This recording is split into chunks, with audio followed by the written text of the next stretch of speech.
The San Antonio courtroom was cold, not just from the excessive air conditioning that made me shrink inside my threadbare coat, but from the coldness emanating from the dark wood walls and heavy furniture. I felt like a small bird in an imposing cage, a place where souls were weighed and judged under white, impersonal lights. The air smelled of old paper and indifferent justice, and every echo of shoes on the marble floor sounded like a hammer striking my already weary soul. I looked at my gnarled hands, stained by age and work, and they trembled on my worn purse. This was not a place for me. This was a place for people with important problems. And my problem, in the eyes of the world, seemed to be merely the stubbornness of an old woman. Across the room, my son, Gabriel, was the personification of the success I had never known. He wore a gray suit that probably cost more than my entire year's pension, and his leather shoes shone under the fluorescent lights. He didn't look at me. His eyes, which had once been the mirror of mine, were now hard and calculating, fixed on his lawyer, a man with a smile as expensive as his watch. The distance between us was not just physical. It was an abyss of years of silence, of hurried visits, and of an affection that had turned into mere obligation. Seeing him there, so sure of himself while I felt I was falling apart, was the final proof that I had lost him to a world that valued outward shine above any inner warmth. I was wearing my best dress, a blue floral one that my late husband Antonio used to say matched my eyes. Today, however, I felt that the color was faded, just like the hope I once had. My white hair, tied in a tight bun, seemed thinner than ever, and the wrinkles on my face told the story of every tear I had shed for the man sitting across from me. I felt the curious stares of the few people present, and shame burned inside me. A mother being taken to court by her own son. What kind of failure did that make? Me? I was not a criminal, but I felt like one, judged for wanting to keep the only place in the world I still called home. The tension was palpable.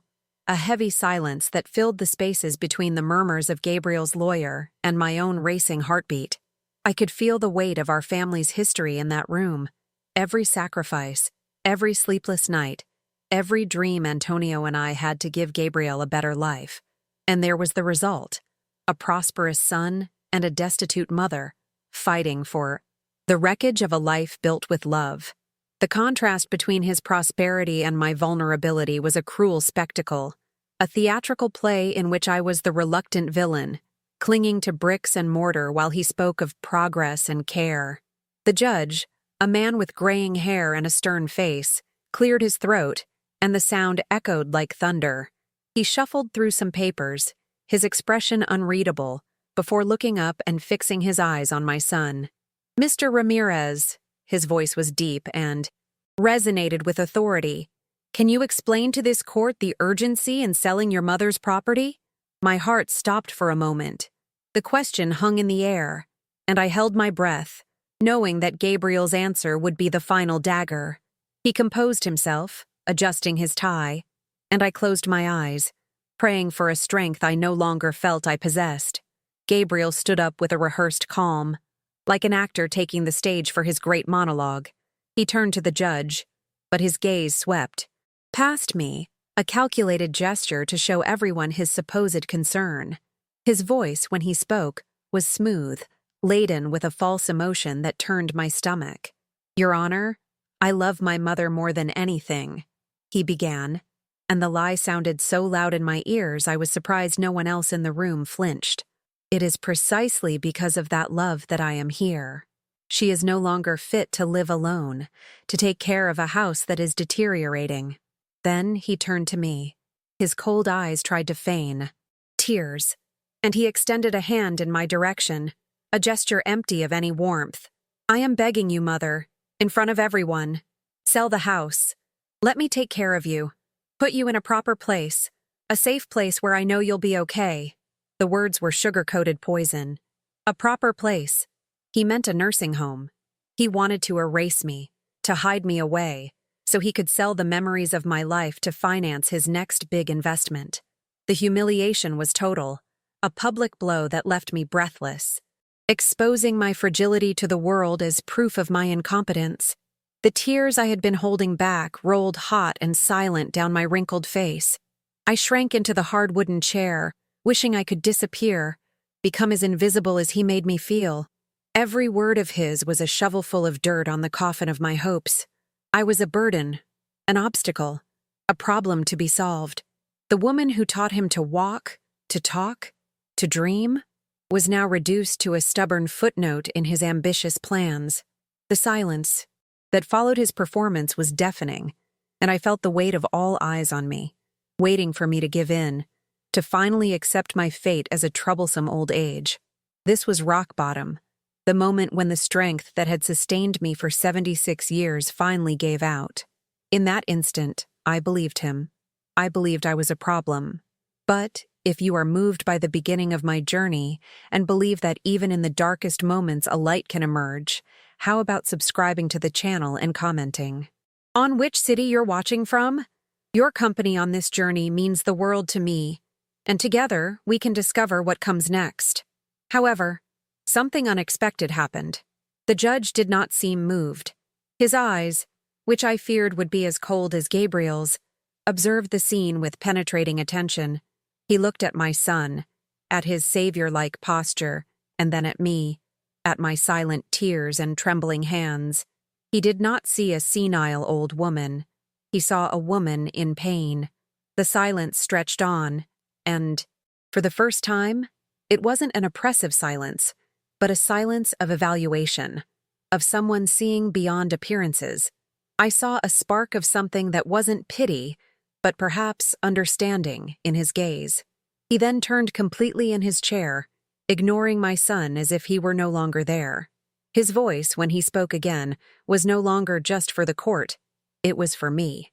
It was firm, yet imbued with a respect I hadn't heard in years.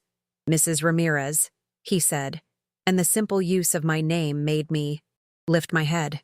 "Did you build that house?" The question was so direct, so simple, yet so profound that it caught me by surprise. It wasn't about my ability, my age, or my mental state. It was about my history. The memories came in a flood. Antonio laughing as he mixed the cement. My own hands, young and strong, helping to lay the bricks. Gabriel's height chart on the kitchen door frame. The smell of the garden I planted with so much love. A whole life contained in that question. With a choked voice, a whisper that barely came out, I answered, "Yes, Your Honor. Brick by brick with my husband." A single tear of a different kind, a tear of memory and pride, trickled down my face. The judge nodded slowly, as if my answer confirmed everything he needed to know.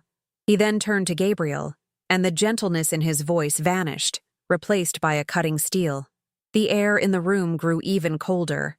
"Mr. Ramirez, the law exists to protect people like your mother from people like you." The shock on Gabriel's face was instantaneous. His mask of a concerned son cracked, revealing the greed underneath. The judge continued, his voice low and lethal. "What you describe as care, this court recognizes as covetousness. Your petition is denied." Those words were the breath of air I needed to keep from drowning. "Your petition is denied." They echoed in the room, breaking the chains of shame that bound me. The judge wasn't finished. He looked at my son, who was now pale and speechless, and delivered the final blow. "And I suggest you reconsider what it means to be a son." To me, those words were not just a legal ruling. They were a validation of my existence, of my history. In that moment, under the gaze of a stranger, the sadness in my eyes gave way to a spark of dignity I thought I had lost forever. I was not a burden. I was Sophia Ramirez, and I was still standing. Leaving that courthouse was like emerging from a long, dark tunnel into the blinding Texas sun. The air outside was hot and heavy, but for the first time in a long time, I felt I could breathe deeply. The victory was fragile, a small sprout of hope in a field of fear, but it was mine. I passed Gabriel in the hallway. He didn't say a word, but his gaze was icy, a silent promise that this wasn't over. His contempt was almost a physical force, but the judge's words echoed in my mind, forming a fragile shield around my heart. "The law exists to protect people like your mother." I clung to that sentence like a charm, a reminder that my worth had been recognized, even if by a stranger. The drive home was a journey through memories. I remembered the years at the canning factory, the acrid smell of vinegar that clung to my clothes, and the constant hum of the machines. Antonio and I worked opposite shifts, barely seeing each other. Also, Gabriel could have the trendy sneakers, the best school books, a chance at university. He was the center of our universe, the project to which we dedicated every drop of sweat and every saved dollar. The house was not just brick and mortar, it was the repository of all those sacrifices, the symbol of a love we believed was a surefire investment in the future. How could that future have become so unrecognizable? His detachment wasn't sudden, but a slow, painful erosion. It started with the calls that became shorter, the holidays for which he always had a last-minute excuse. I vividly remember the day, about 10 years ago, when he asked me to lend him $5,000 for what he called a can't-miss investment opportunity. He was so convincing, talking about guaranteed returns. Antonio had already passed away, and that money was all I had. I gave it to him without hesitation. The money was never returned, and any mention of it was met with irritation, as if I were being petty. It was the first time I felt that my love was seen not as a gift, but as a resource to be exploited. Now, sitting in my kitchen, the euphoria of the courtroom victory began to dissipate, giving way to a familiar anxiety. I looked at Gabriel's picture on the fridge, a smiling 7-year-old boy with a missing tooth. Where was that boy? My mother's heart was waging a war against the woman the judge had defended. A part of me wanted to call him, apologize for defying him, make peace at any cost. The other part, the new and trembling part, whispered that giving in now would be a betrayal of myself. The fear of what he would do next, of complete isolation, was a cold knot in my stomach. The retaliation was not long in coming. 2 days later, my cell phone buzzed with a text message. It was from Gabriel. No, hi mom, nothing. Just a short, brutal sentence. Considering you no longer need my help, the monthly deposit will be canceled. Good luck. Those $200 were the difference between buying all my arthritis medication and having to choose which pains to endure. The panic was immediate. It was a calculated act to prove to me that, without him, I couldn't survive. 2. Force me to crawl back, begging for his crumbs. I felt the floor disappear from under my feet as the reality of my financial vulnerability hit me with full force. Worse than the financial pressure was the campaign to isolate me. Gabriel began to spread the word that my mind was failing. My longtime neighbor, Maria, came to visit me one afternoon, her face creased with worry. Sophia? What's going on? She asked hesitantly. I ran into Gabriel at the market and he said you've been confused. That you refused his help. Seeing the seed of doubt in a friend's eyes hurt more than the text message. He wasn't just trying to steal my house. He was trying to steal my credibility, my history, painting me as a crazy old woman so no one would listen to my side. Then came the blow that nearly knocked me down. An official letter from the city of San Antonio arrived in the mail. The bureaucratic script and impersonal tone announced a housing code violation. A recent inspection had identified that my roof needed urgent and expensive repairs, estimated at $8,000. The deadline for the repair was 60 days, or I would face heavy fines. That piece of paper felt like a sentence. It was the proof Gabriel needed to say, I told you so. How could I possibly come up with that much money? In that moment, his voice echoed in my head, full of false reason, and I almost believed he was right. Sitting at the kitchen table, with the city's notice on one side and the unpaid bills on the other, despair took over. The house, my sanctuary, suddenly felt like a prison of unsolvable problems. I felt small, old, and incredibly alone. I looked out the window at the old pecan tree that Antonio and I planted when we moved in, its roots deep and its branches strong. I placed my hand on the worn wood of the table and felt the solidity of 50 years of life. I had survived poverty, loss, grief. I would not let the son I raised destroy me. A quiet but firm decision formed in my heart. I would fight. I remembered seeing a flyer about free legal aid for seniors on the community library's bulletin board. Swallowing my pride, which was already in tatters, I found the number and dialed with trembling fingers. The voice that answered on the other end was calm and patient. Explaining my situation aloud to a stranger was difficult. The words came out stumbled, heavy with shame and fear. But the woman on the other end of the line didn't judge me. She just listened.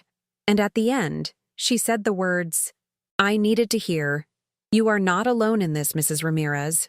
We can help." At the legal aid office, I met Isabella, a young paralegal with kind eyes and a smile that reminded me of my own youth. She offered me a cup of tea and listened to me for over an hour. For the first time, I told the whole story. Not just the part about the court, but the years of small humiliations, the financial exploitation, the pain of abandonment. She listened with an empathy that was the complete opposite of Gabriel's. Coldness. "What your son is doing is wrong, Sophia," she said, using my first name. "And we are going to fight it with you." That simple "we" gave me a strength I didn't know I still possessed. With this new, small support system, I started to feel stronger. But Gabriel's behavior became more threatening. He started driving slowly past my house, his dark eyes fixed on the living room window, a clear intimidation tactic. The voicemails he left on my phone shifted from feigned concern to explicit anger, accusing me of being ungrateful and of tarnishing the family name. The tension mounted with each passing day. I stood in the way of something he desperately wanted, and I knew the real storm was yet to come. I could feel the confrontation approaching, the moment when I would have to face him not in a courtroom, but within the walls of the house I was fighting to save. The storm brewing outside was a perfect reflection of the one about to explode inside me. The doorbell rang, not with the gentleness of a neighbor, but with an aggressive insistence that made my heart pound. I knew it was him. I took a deep breath, clinging to my newfound courage, and opened the door. Gabriel didn't wait for an invitation. He swept past me like a hurricane, his expensive suit wet from the rain, bringing the smell of the storm and his own fury into my house.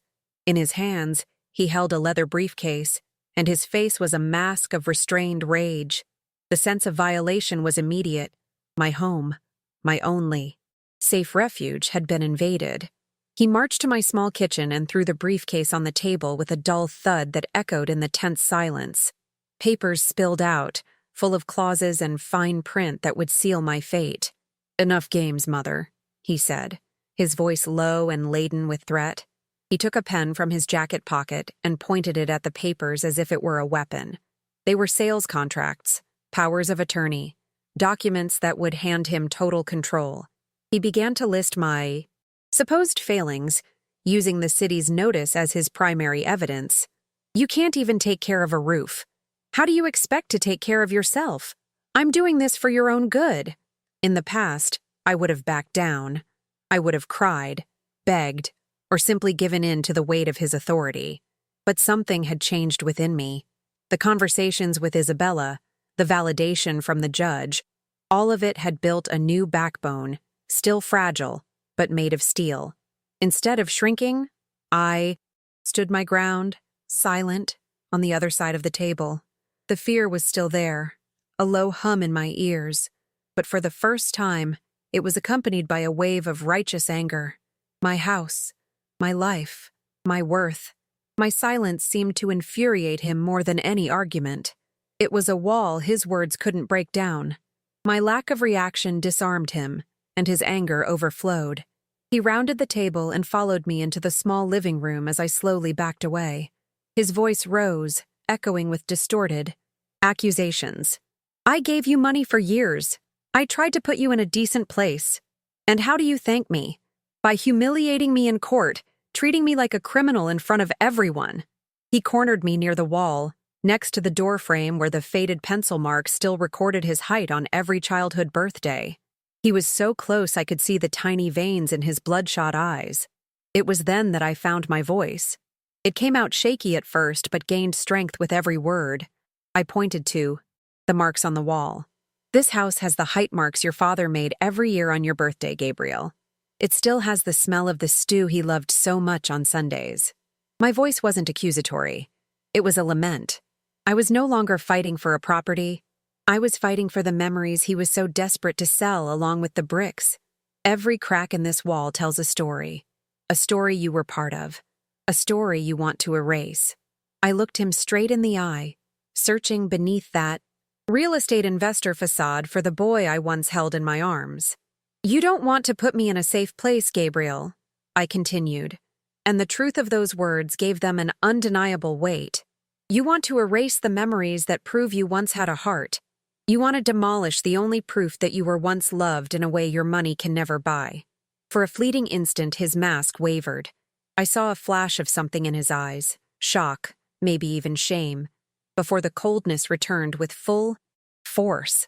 "That's ridiculous. You're being sentimental and foolish," he snarled, regaining his composure.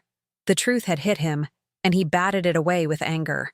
In one swift move, he grabbed my arm, his hand tightening with a force that frightened me, and tried to force the pen into my hand. "Sign this, Mother. Now. Stop acting like a child." That touch, that act of physical coercion inside my own home, was the final boundary. The last remnant of power he thought he had over me. In an impulse. That surprised us both. I used my other hand to cover his, stopping the pen inches from the paper.